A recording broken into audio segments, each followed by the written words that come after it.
ఆనంద వాళ్ళ ఇంటికి పంతులు గారు రావటంతో అందరూ కూడా హాల్లోకి వస్తారు.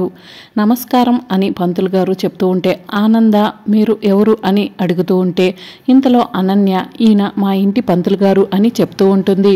ఏంటి ఇలా వచ్చారు అని ఆనంద అంటూ ఉంటే అది శోభనానికి ముహూర్తం పెట్టడానికి వచ్చాను అని పంతులు గారు చెప్పేసరికి శరణ్య అందరూ కూడా షాక్ అవుతూ ఉంటారు. ఏంటి శోభనానికి ముహూర్తమా అని ఆనంద అడుగుతూ ఉంటుంది.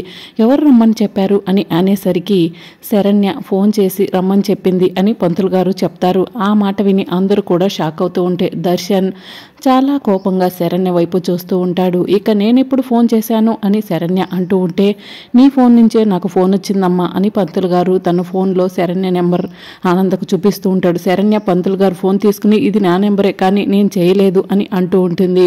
ఇక ఆనంద ఏంటా అని షాక్ అవుతూ ఉంటే అనన్య శరణ్య ఫోన్ తీసుకుని ఎవరికీ తెలియకుండా శోభనానికి ముహూర్తం పెట్టాలి అని పంతులు గారికి చెప్తూ ఉంటుంది. ఇక ఇంతలో లీలావతి భర్త తన ఫోన్ చేస్తే మాత్రం మీరెలా వచ్చారు, ఇది పెద్దవాళ్ళ చూసుకునే విషయం కదా అని అడుగుతూ ఉంటే నేను అదే మాట ఫోన్లో శరణ్యను అడిగాను. పెళ్లి జరిగింది మాకు, పెద్దవాళ్ళకి కాదు, శోభనం చేసుకోవాల్సింది మేము అని చెప్పింది అని పంతులు గారు చెప్తూ ఉంటారు.